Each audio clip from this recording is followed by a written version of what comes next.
Hi! இந்த video பார்க்குற எல்லாருக்கும் வணக்கம். இதுவரைக்கும் நம்ம சேனல்ல வந்த வீடியோஸ்க்கு நீங்க குடுத்த சப்போர்ட்க்கு ரொம்ப தேங்க்ஸ். இந்த வீடியோவையும் ஃபுல்லா பாருங்க. கண்டிப்பா யூஸ்ஃபுல்லா இருக்கும். பார்த்துட்டு பிடிச்சிருந்தா லைக் பண்ணி ஷேர் பண்ணுங்க. சப்ஸ்கிரைப் பண்ணி பெல் ஐகானையும் பிரஸ் பண்ணி வச்சுக்கோங்க. அப்பதான் நம்ம போடுற வீடியோஸோட நோட்டிஃபிகேஷன் உங்களுக்கு உடனே ரிசீவ் ஆகும். வாங்க இன்னைக்கு வீடியோக்குள்ள போலாம். இன்னைக்கு வந்து நம்ம பிகினர் வேர்ட்ஸோட அடுத்த செட் ஆஃப் வேர்ட்ஸ் தான் பார்க்க போறோம். ஃபர்ஸ்ட் வேர்ட் என்ன அப்படின்னு பார்த்தீங்கன்னா, புதையல். புதையல் அப்படின்றதுக்கான இங்கிலீஷ் வார்த்தை ட்ரெஷர். புதையல், ட்ரெஷர். புதையல், ட்ரெஷர். அடுத்தது அதிசயம். நம்ம அதிசயம்னு சொல்லுவோம்ல. அதுக்கான இங்கிலீஷ் வார்த்தை மிராக்கிள். அதிசயம், மிராக்கிள்.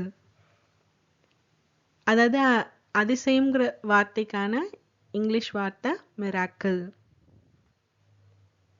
அப்புறம் வந்து பிடிச்ச விஷயம் அந்த மாதிரிலாம் சொல்லுவோம்ல, அதுக்கான இங்கிலீஷ் வார்த்தை ஃபேவரைட். ஃபேவரைட். பிடிச்ச விஷயம் அப்படின்னா ஃபேவரைட். ஃபேவரைட். அடுத்தது நெளிவு, நெளிஞ்சிருக்கு அந்த மாதிரிலாம் சொல்லுவோம்ல. அதுக்கான இங்கிலீஷ் வார்த்தை ரிக்கிள்.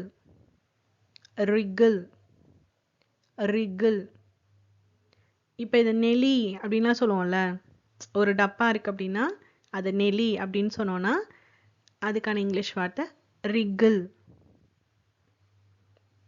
அப்புறம் வளைக்கிறது. வளைக்கிறது அப்படின்றத வந்து இங்கிலீஷ்ல பென். வலை, பென். ஓகேவா?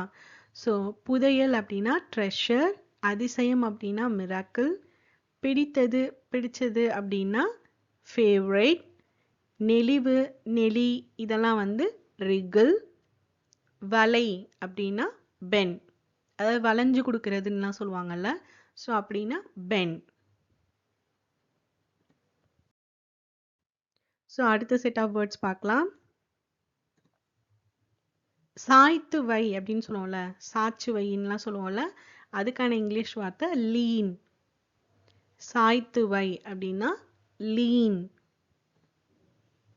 நேரா, நேரா போனா அப்படின்லாம் சொல்லுவோம்ல, நேரா அப்படின்றதுக்கான இங்கிலீஷ் வார்த்தை ஸ்ட்ரைட். ஸ்ட்ரைட். அப்புறம் வந்து முயல்லாம் வந்து தத்தி தத்தி தாண்டுன்னு சொல்லுவோம்ல, தத்தி தத்தி தாண்டுச்சு அப்படின்னா அதுக்கான இங்கிலீஷ் வார்த்தை ஹாப். ஹாப். ஹாப். தத்தி தாண்டறதுக்கான இங்கிலீஷ் வார்த்தை ஹாப். ஹாப். நகர்த்துறது. ஒரு பொருளை வந்து இங்கேருந்து அங்க நகர்த்தி வைன்னுலாம் சொல்லுவோம்ல, அந்த நகர்த்துறதுக்கான இங்கிலீஷ் வார்த்தை மூவ். மூவ். மூவ். அடுத்தது வந்து கோணலா இருக்குன்னு சொல்லுவோம்ல, கோணலா இருக்கு அப்படின்றதுக்கான இங்கிலீஷ் வார்த்தை ரைனஸ். ரைனஸ். சாய்ச்சு வைக்கிறது அப்படின்னா லீன், நேரா அப்படின்னா ஸ்ட்ரைட், தத்தி தாண்டறதுக்கு ஹாப். ஹாப்.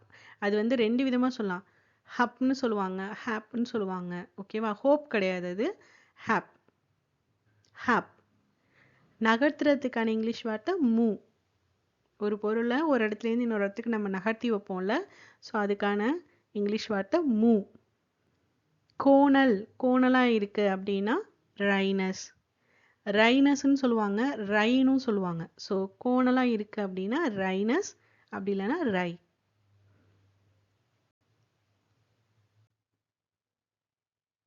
இந்த வீடியோ கண்டிப்பா பிகினர்ஸ்க்கு யூஸ்ஃபுல்லா இருந்திருக்கும்னு நம்புறேன்.